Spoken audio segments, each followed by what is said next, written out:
사실 이게 나가면 정말 많은 사람들이 저한테 뭐라고 할 수 있겠지만 저는 월요일이 정말 기다려지는 사람 중에 한 명이에요. 그래서 정말 재밌고, 반대로 따지면 제 몸이 힘들고 가정도 좀 힘들고요. 쉽지 않은 길이다. 고생은 좀 할 거다.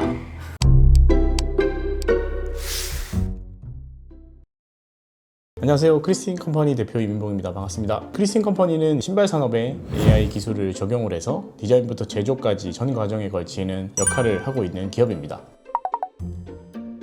부산에서 이제 신발 가재상의 집안에서 태어나다 보니까 지금처럼 어린이집이나 이런 것들이 없다 보니까 부모님과 함께 신발 공장에서 자라면서 이 산업에 자연스럽게 노출되고 배워왔고 성장하면서도 바라봤던 산업이어서 창업을 하게 되었습니다. 저희 집은 안타깝게도 IMF 때 공장이 문을 닫았습니다.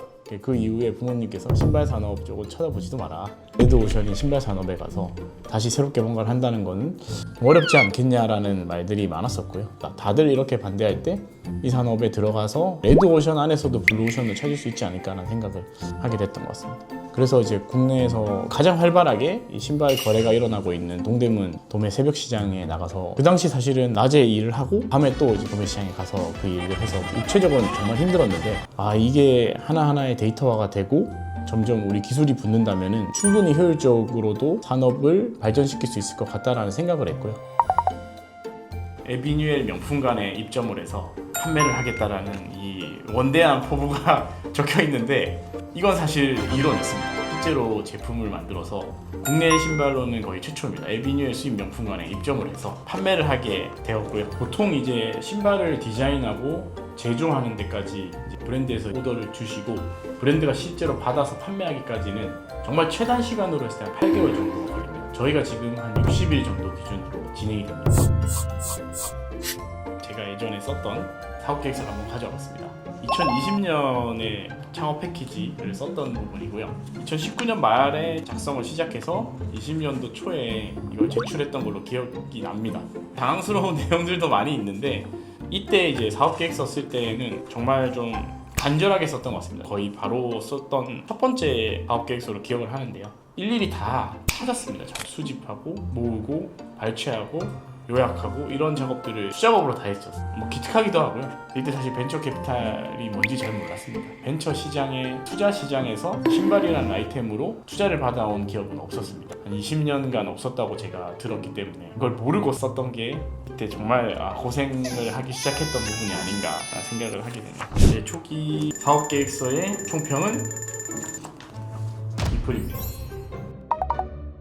저희 회사를 끌고 가는 주축 BM 중에 하나가 이제 슈케치 AI라는 게 있는데, 신발이나 패션 아이템들을 디자인할 때 활용하는 AI 사스 툴입니다. 기획 아이디어만 있으면 바로 디자인을 할 수 있게 되고, 심플과 연계되면서 공장에 생산 오더를 내리고 이제 QC까지 갈 수 있게 되는 부분으로 연결됩니다. 심플 같은 경우는 브랜드에서 신발을 만들 때 막히는 부분들이 있습니다. 5대 병목 구간이라고 하는데, 이 5개의 병목을 해결해줘서 빨리 신발을 제조할 수 있게 하는 제조에 특화되어 있는 플랫폼이고요. 저희가 최대 60일 이내에 대부분 브랜드들에게 디자인부터 제조 완료까지 해서 실제 판매를 할 수 있게 해드리다 보니까 저희가 그 데이터들을 지속적으로 학습을 시켰고, 수많은 시간을 투자해서 해야 했던 부분들이 이 슈케치라는 툴 하나로 가능하게 되면서 디자이너들이 그동안 너무 많은 일들을 하면서 퇴근하지 못하는 삶을 살았는데 퇴근을 시켜드리기 위해서 많은 기능과 서비스를 제공하고 있습니다.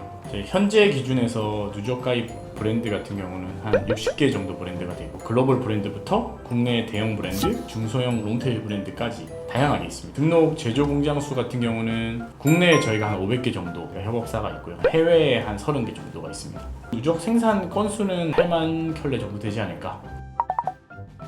디노랩 선정이 되면서 그때부터 좀 성장 폭이 저희가 예상했던 것보다 한 2~3배가 더 빨라진 것 같습니다. 제가 아침에 예를 들어 요청을 하면 점심때 바로 피드백이 오시고, 그래서 미팅이 저녁에 바로 됩니다. 디노랩 펀드에서 거의 투자를 받은 기업으로는 정말 빨랐을 겁니다. 아마 이 시점의 투자가 저희가 1호였던 걸로 기억을 하고 있고요. 추가로 투자들이 쭉 유치가 되면서 단순 10억이 아니라 이 라운드를 끌고 갈 수 있었던 스타트가 되지 않았나 생각합니다. 디노랩과 만약에 인연이 없었다면 우리카드 마켓의 입점은 거의 불가능하지 않았을까 생각합니다. 사실 이게 나가면 정말 많은 사람들이 저한테 뭐라고 할 수 있겠지만 저는 월요일이 정말 기다려지는 사람 중에 한 명이에요. 그래서 정말 재밌고 출근하고 싶고, 작은 휴식이 지어졌을 때도 새로운 아이디어를 고민하는 게 너무 좋고, 그거는 반대로 따지면 제 몸이 힘들고 가정도 좀 힘들고요.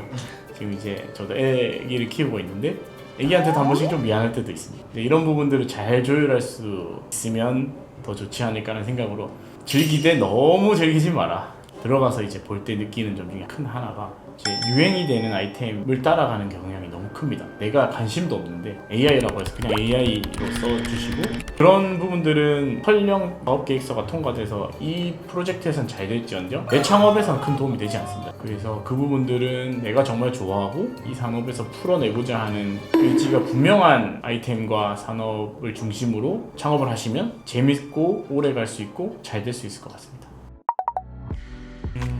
그 당시 고민했던 부분이 방향성은 잘 맞다. 그래서 끝까지 밀고 나갔으면 좋겠다. 그런데 쉽지 않은 길이다. 고생은 좀 할 거다.